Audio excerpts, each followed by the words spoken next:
Good morning সবাইকে। সবাই কেমন আছো? আশা করছি সব ভাই অনেক অনেক ভালো আছো, আর আমিও বেশ ভালো আছি। প্রত্যেক দিন অনেক আশা নিয়ে ভিডিও পোস্ট করি যে হয়তো আজকে ভালো ভিউজ আসবে, নানান কমেন্ট আসবে। তো কি বলবো, ভীষণ আশা নিয়ে কিন্তু আমি ভিডিও পোস্ট করে থাকি। কিন্তু প্রত্যেক দিন একই অবস্থা, না আসে ভিউজ, না আমার সাবস্ক্রাইব কমপ্লিট হচ্ছে। তো অনেক খারাপ লাগছে আর কি আমার। তো বন্ধুরা প্লিজ পুরো ভিডিওটি দেখবে, আর লাইক করবে, কমেন্ট করবে, আর অবশ্যই চ্যানেলটাকে সাবস্ক্রাইব করে রাখবে। তো সব প্রত্যেক বন্ধুদেরই ইউটিউবে আসা অনেকটা আশা নিয়ে, তো আমিও সেইভাবে কিন্তু অনেকটা আশা নিয়ে কিন্তু এসছি। তো একজনের যদি সাপোর্ট না করে তো কেমনি এগিয়ে যাব বলো? তো জানি না, হয়তো তোমাদের ভালো লাগছে না আমার ভিডিওগুলো, তো তার জন্য হয়তো একদমই ভিউজ আসছে না।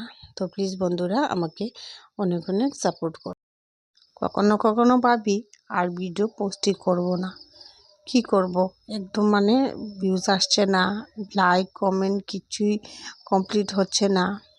মোটামুটি একটা আসলেও একটু খুশি লাগতো, কিন্তু একদমই যেহেতু ভিউজ আসছে না, তো তার জন্যে মনটাও ভীষণ খারাপ হয়ে যায়। তো কখনো কখনো ভাবি আর ছেড়ে দেব, করবই না। কিন্তু এই যে একটা নেশা হয়ে গেছে, পুরো নেশাই বলতে পারো, যে আমি ভিডিও করছি আর মানে ভিডিও পোস্ট করছি, সেটাই কিন্তু একটা অভ্যাস হয়ে গেছে। তো তার জন্য কিন্তু একদমই ছাড়তেও পারছি না। তো কী করব? তো তার জন্য আবার আমি ভিডিও কন্টিনিউ করে যাচ্ছি। কিন্তু যেহেতু আমি একদিন পর পর ভিডিও ছাড়ছি, তো হয়তো তার জন্যই একদম ভিউজ আসছে না। তো আমি নেক্সটে চেষ্টা করব যে ডেলি ভিডিও পোস্ট করার আর কি, ডেলি ভিডিও করার। তো ভিডিও শুরুতেই কিন্তু দেখতে পারলে যে আমি রাজমা ভিজিয়েছিলাম। তো গরম জল দিয়ে কিন্তু ভিজিয়ে এসে গেছিলাম, কারণ এগুলো এই যে একদম শুকনো আর কি, প্যাকেটিং যে কিনতে পাওয়া যায় ওইগুলো রাজমা। আর তার সঙ্গে কাপড়, অনেকগুলো কাপড় ভিজিয়েছিলাম। তো কাপড়গুলো কিন্তু ধুয়ে দিচ্ছি আর কি। তো তো মোটামুটি সব কাপড়ও আমি কেচে নিয়েছি। আর এবারে একটা জিন্স প্যান্ট রয়েছে, তো সবগুলো কাপড় তো আমি হাতেই কেচেছি। আর এই যে জিন্স প্যান্ট ভিজালে আমি এভাবে ব্রাশ দিয়ে কিন্তু ধুয়ে থাকি আর কি। তো ব্রাশ দিয়ে এভাবে জিন্স প্যান্ট ব্রাশ করে নিলে আর হাতেও চুট পায় না, আর জিন্স প্যান্টটাও কিন্তু একদম পরিষ্কারও হয়ে যায়। তো যাই হোক, আমি সব কাপড় ভালো করে কেচে নিয়েছি, আর এবারে ধুয়েও নিচ্ছি। তো একে একে সব কাপড় কিন্তু ধুয়ে নেব। আর আজকে হলো এই যে ছট পূজা আর কি। তো ছট পূজার তো আর করব না। তো আমার অনেক বৌদি আছে, তো ওরা কিন্তু ছট পূজা করবে। তো তার জন্য বিকেলে একটু যাব আর কি। তো দেখি কাজকর্ম সব শেষ করে যদি টাইম পাই তাহলেই কিন্তু যাব। এই যে আমাদের এখানে নদীর ধারে হয় ছট পূজা, তো টাইম পেলে আর কি যাব।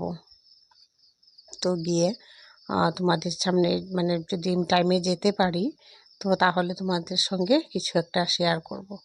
তো যেহেতু এখন একটু দিনটাও কিন্তু অনেকটা ছোট হয়ে গেছে আর কি, বেলাটা একদমই ছোট হয়ে গেছে। তো তার জন্য একদম কাজকর্ম করে আর কি একদমই টাইম পাওয়া যাচ্ছে না।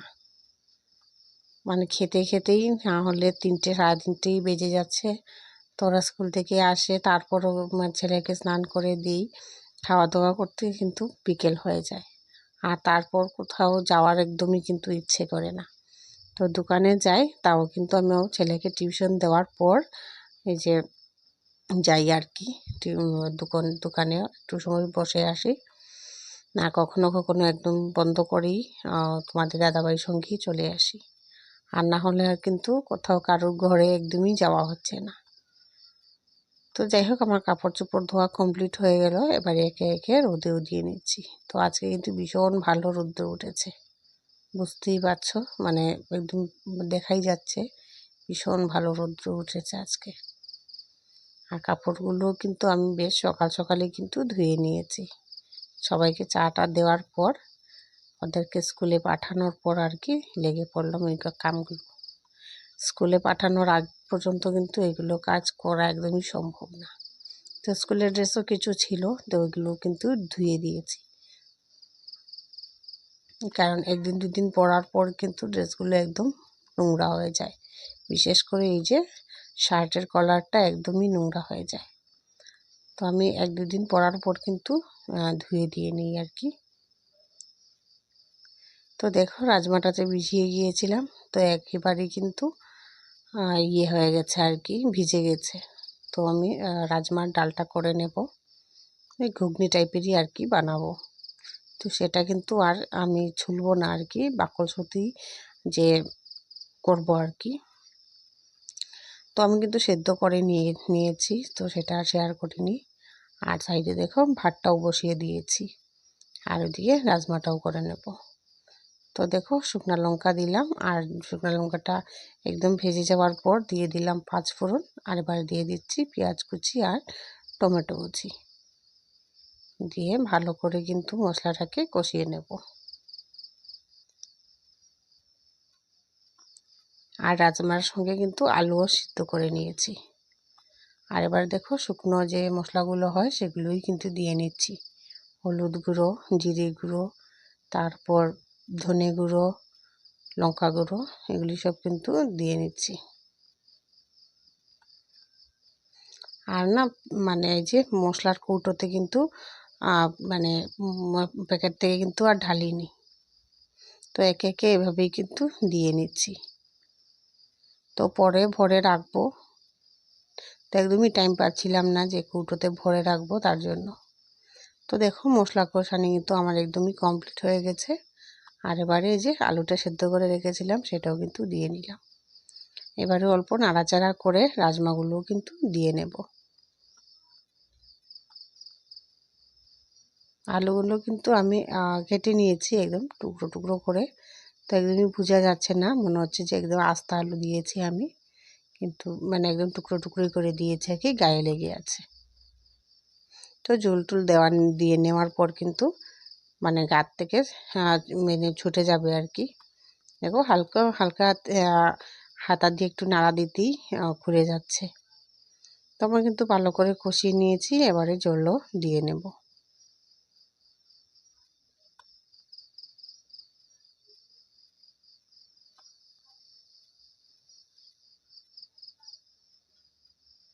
তো আমি জলটাও কিন্তু দিয়ে নিলাম, আর এবারে অল্প সময়ের জন্য ঢেকে রেখে দেব। আর এদিকে রাজমার ঝোলটা বানাতে বানাতে দেখো আমার ভাতটাও কিন্তু কমপ্লিট হয়ে গেছে। আর ওদিকে একটা মাছের ঝোলও বানিয়ে নিচ্ছি আর কি।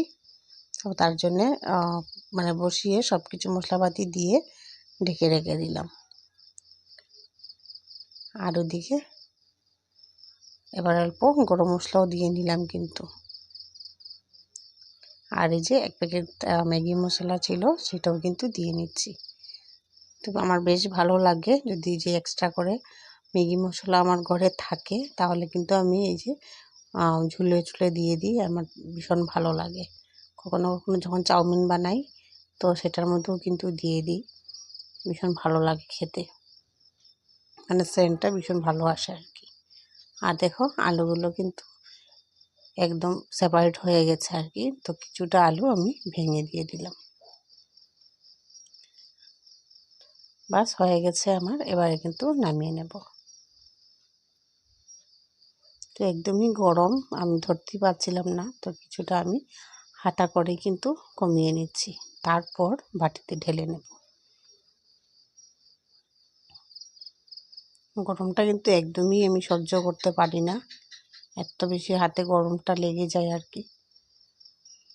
তো কিছুটা নামানোর পর এই যে ঢেলে দিলাম, আর অল্প জল দিয়ে কড়াইটা ভালো করে একটু ধুয়ে আর কি তার মধ্যে ঢেলে দিলাম। তো আমার রাজমাটা একদম কমপ্লিট হয়ে গেছে। তো ধনেপাতা থাকলে কিন্তু দিয়ে দিতাম, বেশ ভালো লাগে। তো ভীষণ খেতে টেস্টি হয়েছিল। তো দেখো বিকেলবেলা কিন্তু চলে গেলাম ইয়েতে, এই যে ছট পূজাতে। তো বন্ধুরা, আজকের মতো এই পর্যন্ত। দেখা হবে নেক্সট আরেকটি ভিডিওতে। আর আজকের এই ভিডিওটি যদি ভালো লেগে থাকে তো প্লিজ লাইক, কমেন্ট আর চ্যানেলটাকে সাবস্ক্রাইব করতে একদমই ভুলো না। তো দেখো, লাস্টে এক দুটা ফটো উঠেছিলাম, তো সেটা তোমাদের সঙ্গে শেয়ার করে নিলাম। নমস্কার সবাইকে।